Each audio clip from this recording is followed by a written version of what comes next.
Yes, hello, how are you? Good evening, good afternoon.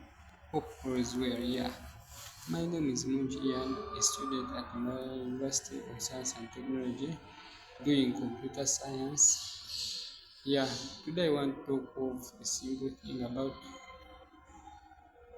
our field of computer science, that is the database management system. But for me, I'm going to be specific. I'm going to talk about the academic management system, how you can set up, what is required, the requirements, its overview, talking about the system, what is supposed to be in it, what makes the database system. So here, under the academic management system, our project overview is about digitalizing the academic operations at MAST through a robust relation database for efficiency and data integrity.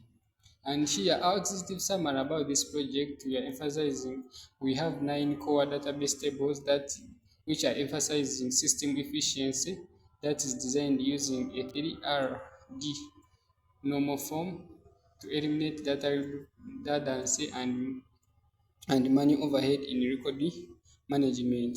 Also, we have the instant result processing, and also we have 15 to 20 staff hours saved weekly. We have also automated CGP and GPA calculation logic. Here in our system, what we are trying to deal with, we are trying to save those hours maybe they have been using writing papers, noting down, doing that manual work, putting everything, noting everything.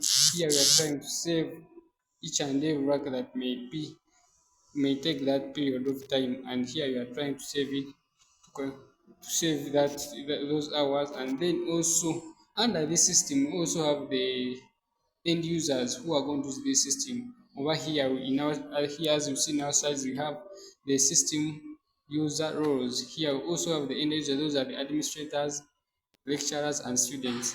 But also they have specific roles. As for example, like the administrators, they are going to manage the core system of entities, students admissions, faculty recruitment, and semester life configurations. Also, the lecturers have input marks. I'm talking about the roles: monitor, assign course units, track students' performance, merits. Also, and then the students have to secure self-service portal to view grades, enrollment status, and download transcripts. We have also the institutional benefits. How is the institution gonna benefit from it?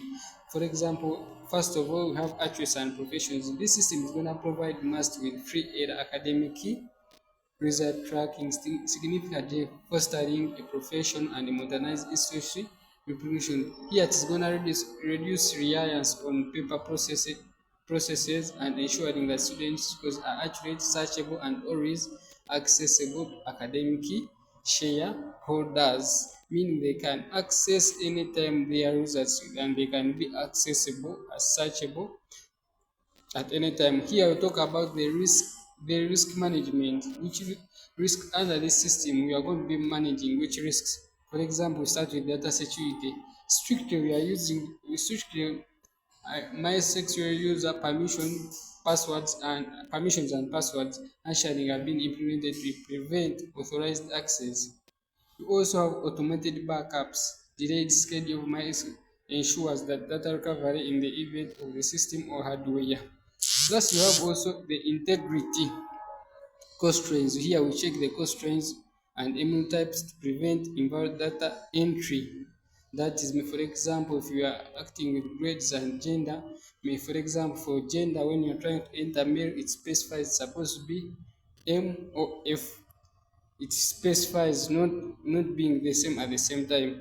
Then also, we also have the logical design, all the core entities of our system, that's the academic key management system. The logical design also where we have the entity name, primary key, business role, key attribute. Here, for example, we have here departments, and the primary key is department ID, the business, so that's academic unit and department name. We have program ID,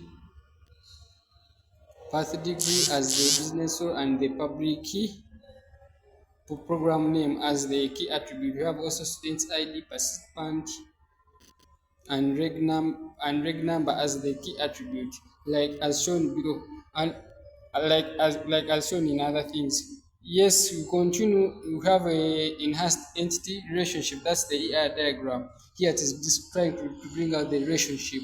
How are these people connected? How is the user connected? Department, lecturer connected, student connected. For example, you may find their relationship is one to many, many to many. So here the enhanced int diagram brings out the relationship, showing their relationship. How are they connected? For example, you find the username and email. What's their relationship with it here? That's the simple description. We have also the physical scheme, that's my exterior. And here this is the environment we are trying to do to work with. The technical configuration has been built by my XPL S point. All tables utilize auto equipment primary keys to record uniqueness and optimized indexing. Refresher integrity is enforced using foreign keys constraints on update case code actions. We have also constraints and types, unique registrations, numbers, emails, M for enforced records for gender, male. That's we have also the grade letters. It also checks and it validates the semester and dates and then dates that occur after the semester dates. So here it checks it versus the semester, meaning it everything to makes also it's updates. Then we also have the system testing data results.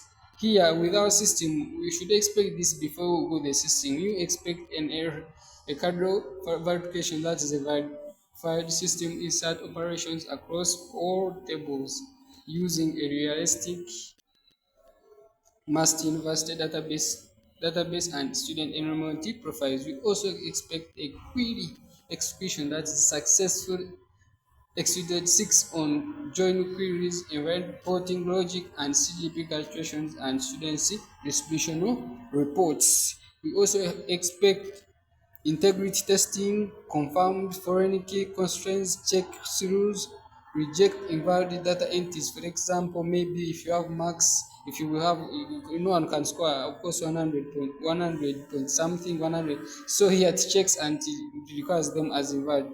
When we go to our system, here you find our system as, for example, as you see, we are talking about the academic management system. Yeah, so within our system, we are going to find here we are creating the database, which this system actually works within a server, how the server is going to run. Here we see us creating tables, joining, selecting, pointing out different areas. Here we are trying to construct the logical structure. What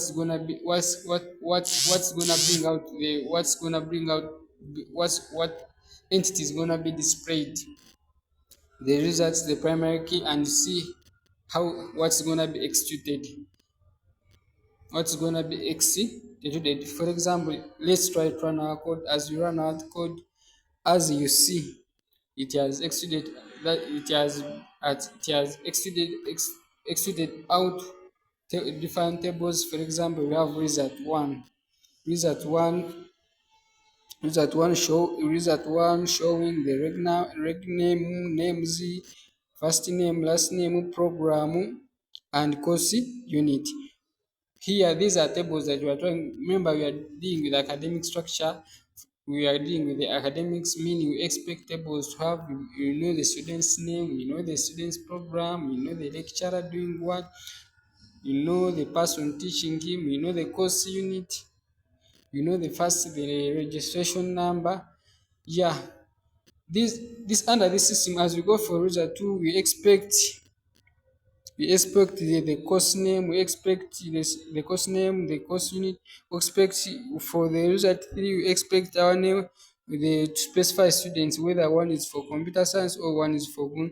We expect the last on the result 4, expect the average grade for the student. Average grade for the student here, we expect then for result 5, we expect be having the number of students that have been attending.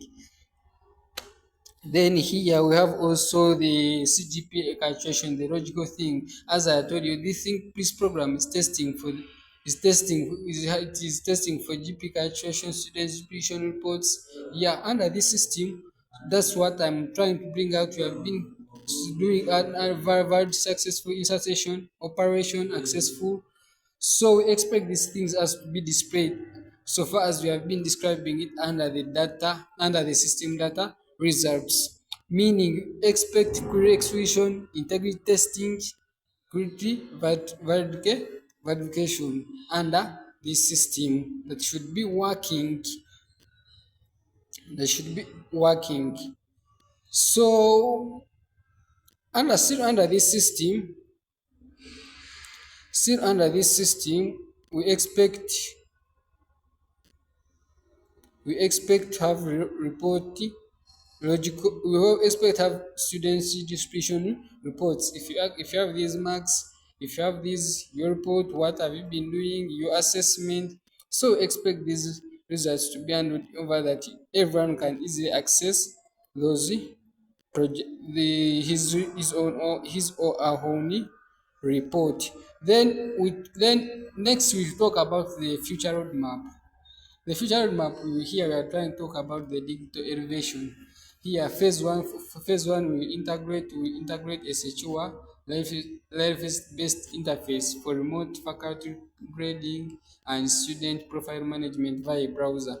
Here, we also expect phase three, including a mobile application for instant result notifications, biometric attendance module for tracking, meaning we expect this thing going viral countrywide, African wide, worldwide, here, everything. That's our future road map.